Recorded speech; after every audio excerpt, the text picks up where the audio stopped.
So, unbeknownst to me, for 3 years, rapper and WAP extraordinaire Cardi B was in a legal battle with a YouTuber because that YouTuber was making false claims about Cardi B, so she sued, and now after all this time, yesterday, it came out that Cardi B is the winner of the lawsuit, and Tasha K now owes her $1 million.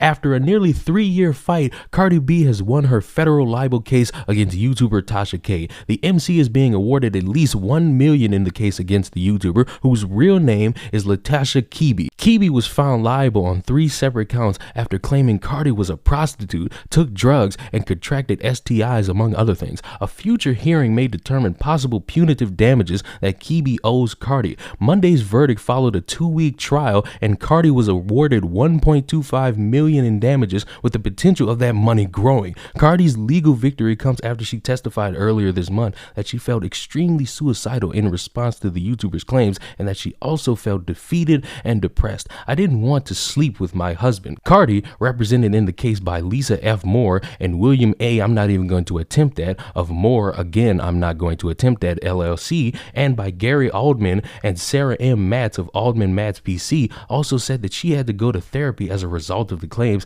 and that only an evil person could do what Tasha did to her. At one point, Kibi admitted in court that she posted lies about Cardi, but soon backtracked on the comments when lawyers examined her. Ultimately, the YouTuber was also found by the jury to be liable for invasion of privacy through portrayal in a false light and the intentional infliction of emotional distress. Kibi's legal team can now appeal the verdict to a federal appeals court. But where this gets funny for me is that after all this came out and it started being a thing that everyone was talking about in all these different circles of caring about celebrities, Tasha K came out of thin air to let the world know, "My husband and attorneys and I fought really hard. I want to thank them for their long hours and sleepless nights. Winnows, it's only up from here. See y'all in a few days, back to work." And I think that's an honest response. Yeah, you did all this bullshit. You tried to fight the cause, but you lost. Now you owe somebody $1 million. That's an honest response, right? But she kept fucking talking. I forgot to thank all of the viewers for all of your support. In this business, this is part of the protocol. Everyone in my seat has been through this, and this ain't the last. This comes with the territory. See y'all Friday. It's long overdue. Now, I'm not a journalist. I'm not a news anchor. I'm not even qualified to be the weather girl, but I would think being sued for defamation, losing, and owing a rich person more money, $1 million, is not business as usual or part of the protocol. I would think that's a big ass embarrassment for anybody who spends their time reporting on news, especially about other people. And what's more hilarious and embarrassing for Tasha is that she keeps reposting people who are showing support for her, not acknowledging the fact that she just lost a lawsuit where she admitted to lying,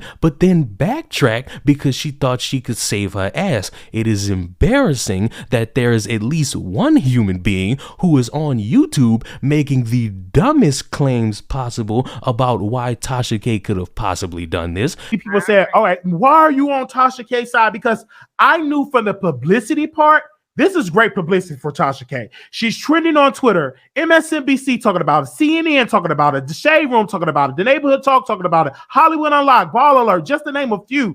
You can't pay for this type of publicity.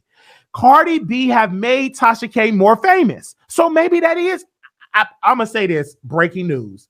Tasha K did all of this to get more clout, and she got it. Okay? And Cardi B made Tasha K more famous. I don't know about any of you. I'm not really famous on Twitter. I'm barely known on Instagram. I am the sexiest black man on YouTube, but never in my life do I want to spend 3 years with lawyers and being sued for defamation and then losing and again owing somebody $1 million just to be trending for a couple of hours on Twitter, just so that some people can talk about me on YouTube, just so that I could have this big comeback stream where I'm sipping wine and not acknowledging any of it. That's not something I would think is going to be necessary for my career in being a content creator. I don't think anyone would want to be in Tasha K's position because you embarrassed yourself. You spent all this time telling lies about somebody else to the point where they're suicidal and have to go to therapy. Then they sue your ass, and for 3 years you were fighting that good fight. You had all your dukes up. You got your lawyers, you got your attorneys, you got everybody,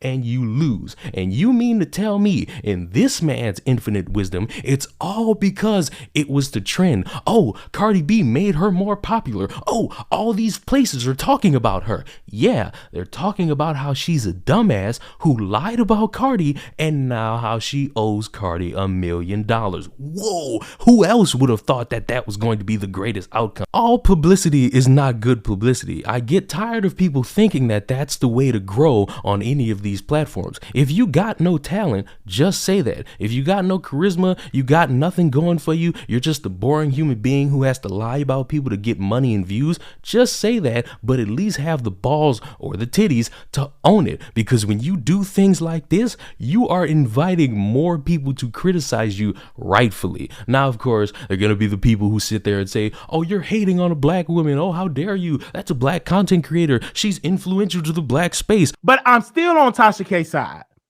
because what that black woman have done, she fought to the end. It reminded me of the people in the civil rights movement when they fought for our rights. They won cases, they lost cases. So she felt in her heart of hearts that she was going to defend this and stand for what is right. I do think this is pushing black women back to the 1950s because of this lost, in my humble opinion. It's pushing us back because what it showed is that you could be a powerful, rich woman and you could just sue somebody because you feel like they did you wrong, in my humble opinion. Okay, but I will continue to support her. I do believe that she should have had a black legal team. She lied about somebody and now owes that somebody $1 million. Get the race card out of this. It plays no part. This woman is an embarrassment. Whether you want to acknowledge it or not, whether if you want to call me whatever you want, you at least have to acknowledge that a grown adult lying about somebody like this is a fucking schoolyard lunch table and having them in mental issues about it and then losing and having to pay $1 million. I'm Dennis Byron reporting live outside the federal courthouse in Atlanta, where Cardi B has won her defamation case and received a very sizable judgment, $3.8 million. There you have it. Thank you. There is no good in that. Yeah, you're going to get some likes, but you also going to get clowned. Yeah, you're going to get some people that are going to watch your first response about all this, which you're probably not even going to do. But then after that, the 15 minutes are up. You have no gain from this. All you have is embarrassment. I'm sure you're going to grow. You're probably going to find some way to get people to donate to you and all this fancy stuff, which is fine because I wouldn't want to owe anybody $1 million either. But you have to hold the L on this one. Trying to act like the strong, courageous person ain't gonna work here because you're a liar. You have no credibility, at least for these next few couple months. But I'm sure you'll bounce back and you'll make a lie about Kanye West, and hopefully Kanye sues your ass because that will be an entertaining lawsuit. Subscribe to the channel. Oh, and by the way, the race or ethnicity of the lawyer in defense of Tasha K means absolutely nothing when it turns out that Tasha K is a liar and openly lied about another human being. Cool, I just wanted to add that little tidbit in. Bye.